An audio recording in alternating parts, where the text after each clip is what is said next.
भारती के उपाचार्य श्रीमान विद्युत चक्रवर्ती जी, इस सभागार के अंदर उपस्थित अध्यापक गण और बाकी सारे यहाँ पधारे हुए भाई और बहनों, मेरा मनपूर्वक आप सबको नमस्कार। अभी जैसे विद्युत चक्रवर्ती जी ने बताया कि विश्व भारती 100 साल पूरे करने जा रही है और 1 साल तक विश्व भारती इसके अलग अलग कार्यक्रमों का आयोजन करेगी। मैं चक्रवर्ती जी को कहना चाहता हूं कि जब इसकी स्थापना की होगी तब भी कोई संकल्प किया होगा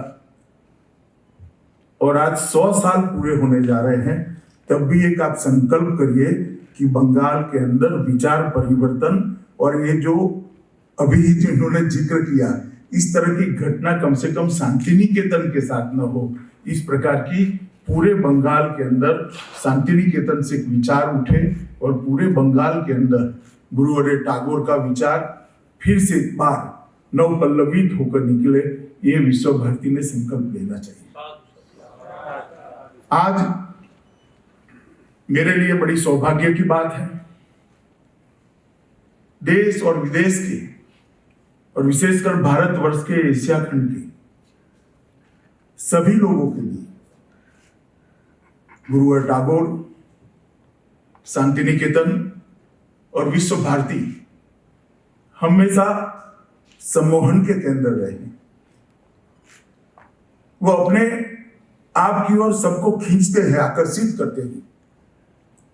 और आज मेरा सौभाग्य है कि बहुत देर से मगर आज मुझे यहाँ आने का सौभाग्य मिला और आप सभी ने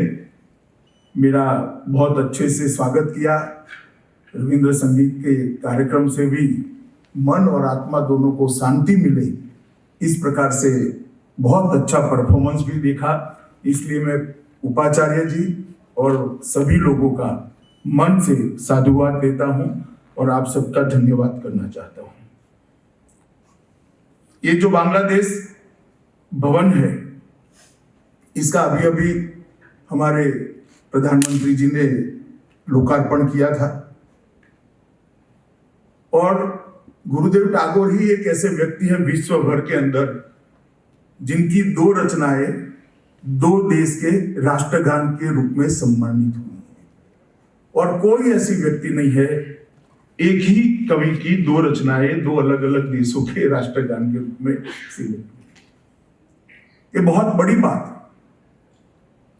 विचार का, संस्कृति का, संस्कार का, कला का दायरा कितना बड़ा है वो इससे साबित करता है। वैसे बंगाल ने हमेशा से इस देश की सांस्कृतिक विरासत की बात हो, इस देश की कलाओं की परंपरा की बात हो, इस देश में नई सोच को पल्लवित करने की बात हो या आजादी की लड़ाई, हर क्षेत्र के अंदर बंगाल देश से 50 साल आगे रहा है और ढेर सारे बंगाल के सपूतों ने भारत को आगे बढ़ाने के लिए और विशेषकर 19वीं सदी में जो एक नव जागरण हुआ, इसमें बहुत बड़ा योगदान बंगाल के ढेर सारे सपूतों का रहा। चाहे वो राजा राम मोहन राय हो, चाहे बंकिम चंद्र चट्टोपाध्याय जी हो, श्री अरविंद हो, विवेकानंद हो, रामकृष्ण परमहंस हो, चैतन्य महाप्रभु हो, स्वामी प्रणवानंद जी हो, सुभाष बाबू हो, अनेक लोगों ने अनेक क्षेत्र के अंदर भारत की विरासत को समृद्ध करने का काम किया और वो आकाश गंगा का एक महत्वपूर्ण तेजस्वी ताला गुरुवर्य टैगोर थे। गुरुदेव टैगोर की विचार का प्रभाव और उनके व्यक्तित्व की महानता इस बात से भी जानी जाती है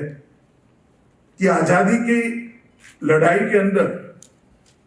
इस देश के 2 महापुरुषों के बीच में विचार का बड़ा मतभेद था, महात्मा गांधी और सुभाष बाबू। मगर ये दोनों गुरुवर्य टैगोर से प्रेरणा लेते थे। ये दिखाता है कि इनके विचार की व्यापकता कितनी थी। चाहे सोच कोई भी हो,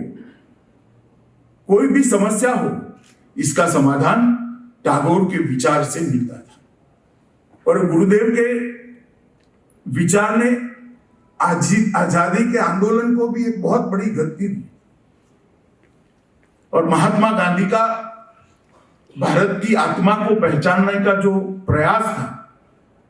वो प्रयास अगर महात्मा गांधी और गुरुदेव के बीच में संपर्क ना आता तो कभी समाप्त न होता। भारत की आत्मा को महात्मा समझ पाए, इसका एक ही कारण है कि गुरुदेव के वो संपर्क में थे, बार बार शांति निकेतन में आते थे। गुरुदेव नहीं रहे तब भी आए, चाहे वो सशस्त्र रास्ते से आजादी लेने वाले लोग हो,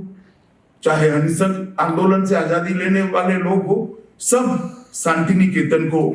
अपना प्रेरणा स्थान मानते थे। जैसे अभी उपाचार्य जी ने बताया कि दिसंबर 1921 में विश्व भारती की स्थापना हुई, मगर उसकी शुरुआत तो 1901 में एक बहुत छोटे से उपक्रम से हुई, ब्रह्मचर्य आश्रम के रूप में हुई। वो 1901 से आज तक की पूरी यात्रा, वो यात्रा भारत के समाज जीवन के अंदर,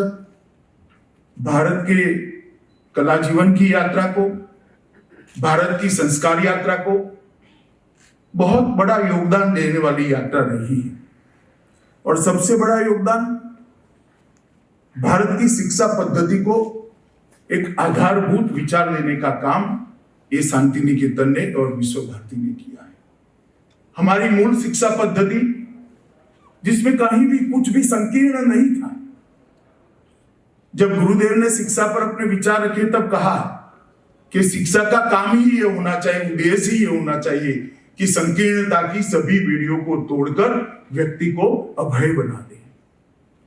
उसके विचारों को खुला कर दे, और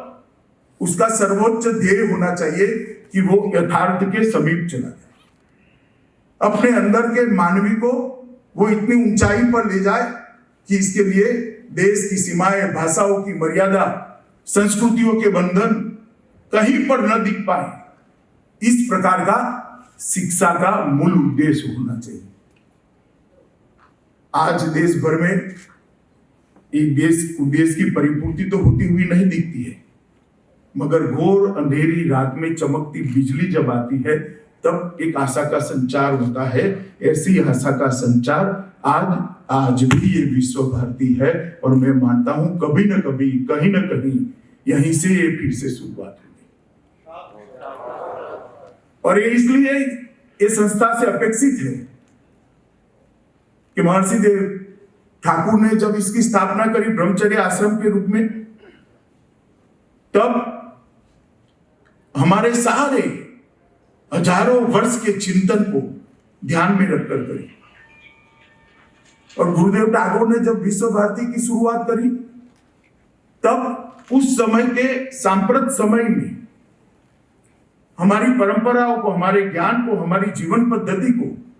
आज के समय में किस प्रकार से ढाला जा सकता है, इसके अंदर ग्रामीण विकास को जोड़ा, कोऑपरेटिव को जोड़ा, कृषि को जोड़ा,